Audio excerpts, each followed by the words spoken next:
Welcome to all. After finishing up the theory part of the unit of sliding contact bearing, let's deal with the important numerical which are based on Raimondi and Boyd method. Here we can get the idea how to calculate a design or performance parameter using of given data and table of dimensional parameters. So let's start from the statement. Here we have following data is given for a full hydrodynamic bearing. The data is journal diameter 80 mm. So small d is equal to 80 mm.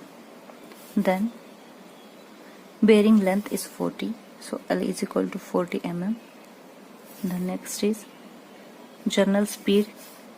It is ns and it is given in rpm. But we know that value of ns is always in rps. So let's convert it into rps divided by 60. It is 25 rps. Okay. The next is viscosity of lubricant. It is 25 centipoise. Again we want viscosity mu. It is in centipoise, but we want it is in Newton second per mm square. So we know that how to convert centipoise into Newton second per mm square. Just multiply this term by 10 raised to minus 9. So it becomes Newton second per mm square. Then minimum oil thickness HO is equal to 15 microns. So let's convert it into mm. So it becomes 0.015 mm. Then the next is specific gravity of lubricant. Let's say rho is it 0.86. So multiply by 1000, we get this value in kg per meter cube. Then the next is specific heat of lubricant, that is Cp. Cp is given for calculating of the temperature kJ per kg degree Celsius. Okay, then the statement is considering the application of designer intend to provide H8 E8 fit between the journal and bearing. Use the following data for tolerance value. So here for diameter 80 mm we have the tolerance H8 0.046 upper value and lower value for average diameter of hole.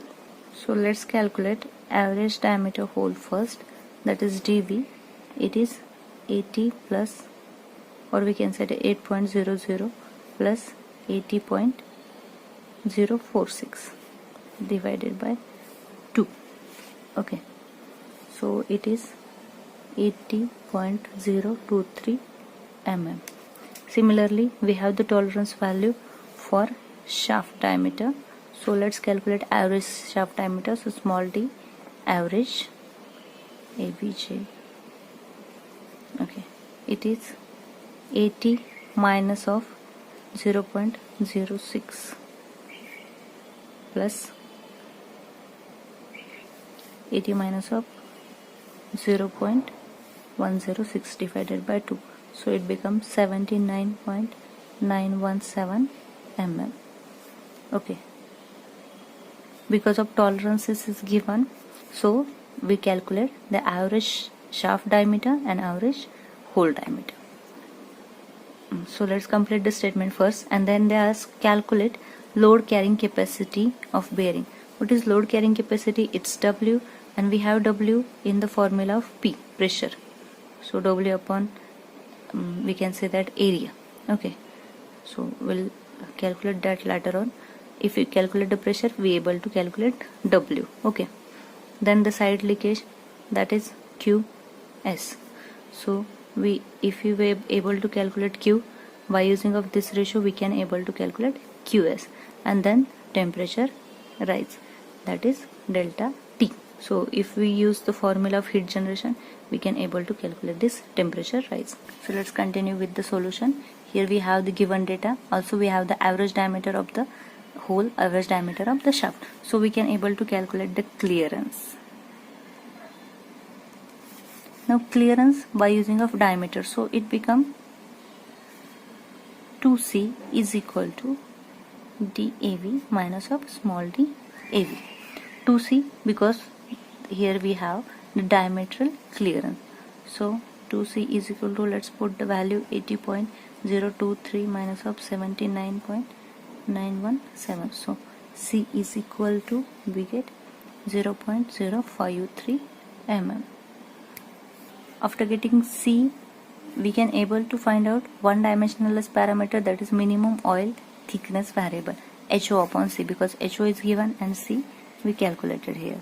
So HO upon C is equal to 0.015 divided by 0.053. So that value becomes 0.283. So now by using a table of dimensionless parameter, we can able to find.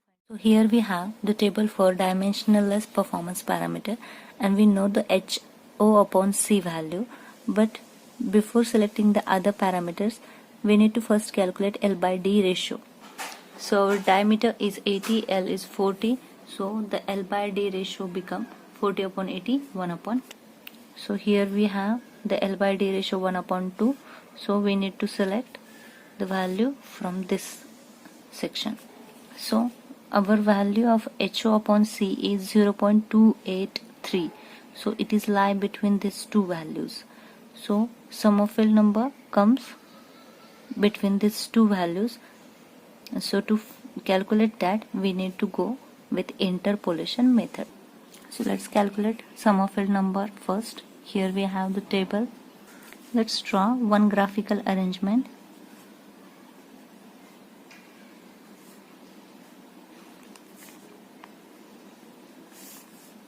The middle value of Sommerfeld number that we want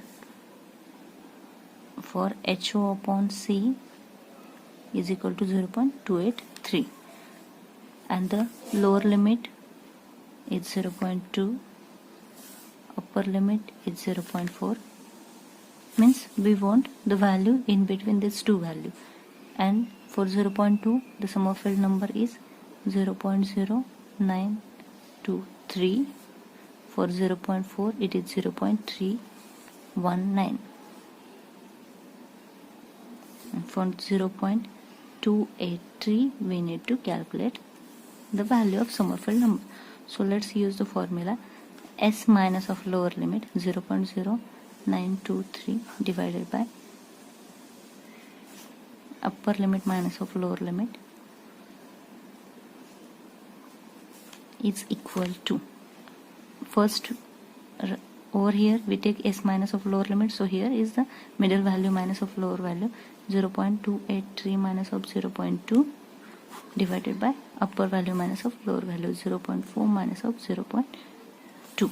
Okay, let's shift this term on another side, so we get S minus of 0.023 is equal to 0.283 minus of 0.2 into 0.319 minus of 0.0923. Okay, again let's shift this term on another side, so it become plus 0.0923 plus the term, this remains as it is 0.283 minus of 0.2 divided by 0.4 minus of 0.2 multiply with 0.319 minus of 0.0923. Bracket complete. So to calculate another dimensionless parameter, we directly refer this step. No need to redraw such kind of the construction or graphical method. We just directly use this step to put the formula and to find out the value by interpolation method. And it is like that we need to calculate the middle value, so that we equate it with the lower value plus in bracket middle value of the known quantity minus of lower value divided by upper value minus of lower value multiply with upper value minus of lower value of that parameter which middle value is unknown. Okay, so after practice you will able to put directly this formula. So the Sommerfeld number is equal to 0.18 3. Okay, after that let's calculate coefficient of friction variable. In short, it is CFV. So again, let's refer the table. We have the coefficient of friction variable, and his upper limit is 8.1, lower limit is 3.26. So let's put the formula. CFV is equal to, so lower limit, that is 3.26 plus in bracket 0.283 minus of 0.2, the middle value minus of lower value of known quantity, that is HO upon C, divided by 0.4 minus of 0.2 into 8.1 minus of 3.26. Okay, it is as simple as it. So CFV is equal to 5.269. So the next is flow variable FV. Again we take the lower and upper limit of the flow variable from and calculate the middle value by interpolation. So lower limit is 5.41, upper limit is 4.85. So as you can see, the value of flow variable and HO upon C ratio, HO upon C ratio is in increasing order, but the flow variable is in decreasing order. Means if HO upon C ratio will be increases, flow variable get decreases. So the formula to calculate the flow variable by interpolation method is little bit changed. Here flow variable is equal to C. In previous way we put the middle value is equal to the lower limit plus this term.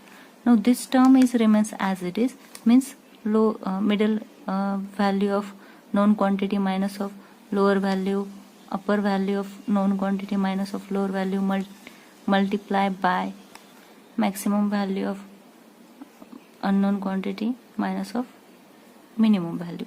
So only change over here. So see what is that change. So right here in FV is equal to, we take this upper value, or we can say that maximum value from the unknown value, that is 5.41 minus of, only the sign will be changed, minus of the bracket term 0.28, that is 0.28 minus of 0.2 divided by 0.4 minus of 0.2 into 5.41 minus of 4.85.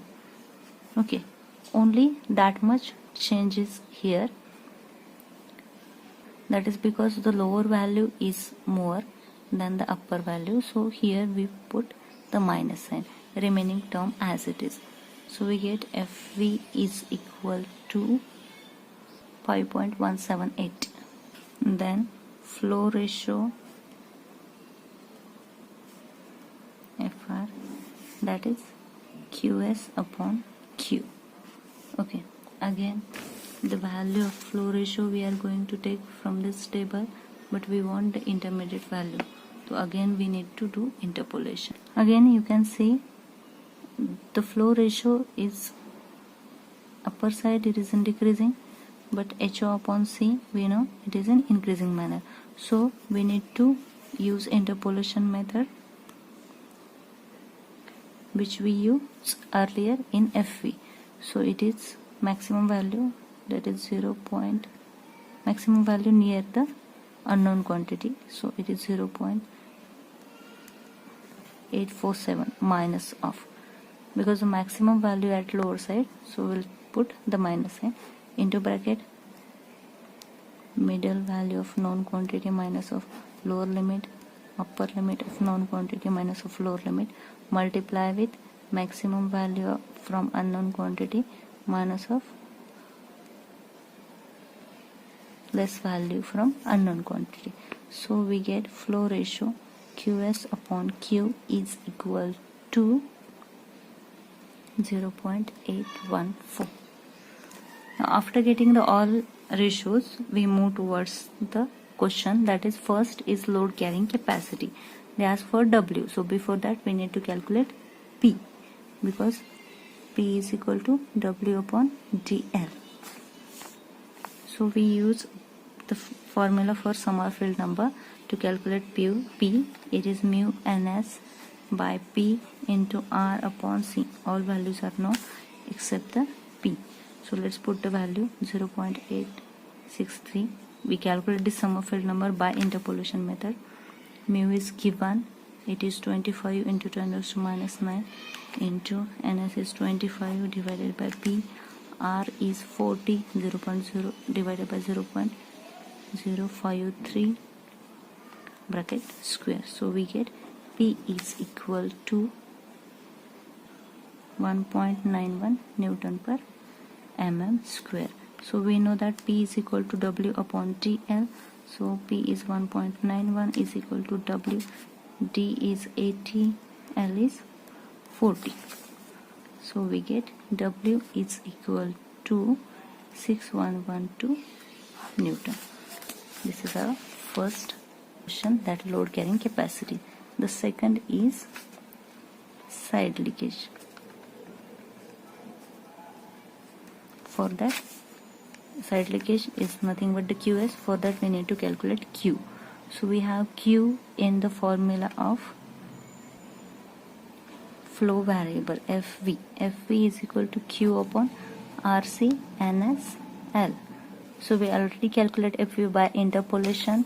So let's put that value 5.178 is equal to Q divided by R is 40, C is 0.053 into NS is 25 and L is 40. So we get Q is equal to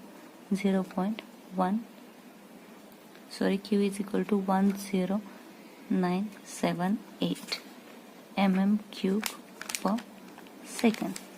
So now we use the ratio of QS upon Q. So we already calculate that ratio, that we have the ratio of QS upon Q 0.841. So we have this ratio 0.814, and we also have the value of Q. So we get QS is equal to 0.814 into Q is 0.10978. So we get QS is equal to 8936 mm cube per second. Last is the temperature rise. For that we need to calculate the heat generated. So here we use the formula of coefficient of friction variable to calculate F, coefficient of friction. So we already calculate coefficient of friction variable by interpolation method. Is 5.269 is equal to R is 40, C is 0.053 into F. So F is equal to 0.00698. So heat generated Hg is equal to 2 pi NS FWR divided by 10 raised to 6. We already seen this formula. So Hg is equal to 2 pi, NS is 25, F is 0.00698. W we already calculated W, that is 6112. R is 40 divided by 10 raised to 6. So we get Hg is equal to 0.268 kilowatt. Similarly, we need to calculate heat dissipation. So heat dissipated is equal to rho into Cp into delta T divided by 10 raised to 9 into bracket Q minus of Qs divided by 2. So we get Hg is equal to 860 is rho. Cp is given 2.09 into delta T. We need to calculate this value, so that value remains as it is. Q, we calculate this 10978 minus of 8936 by 2. Okay, so we get Hg is equal to 0.0117 into delta T. Now we know that Hg, heat generated, is equal to heat dissipated. So we have heat generated 0.268 is equal to heat dissipation 0.0117 into delta T. So we get delta T is equal to 20.9 degree Celsius. So in this way we can able to calculate any parameter only after getting the first dimensionless parameter. If that value is not standard, then we need to go with interpolation method to calculate other dimensionless parameter, and after that just using the formula we get all the values. I hope you get the concept.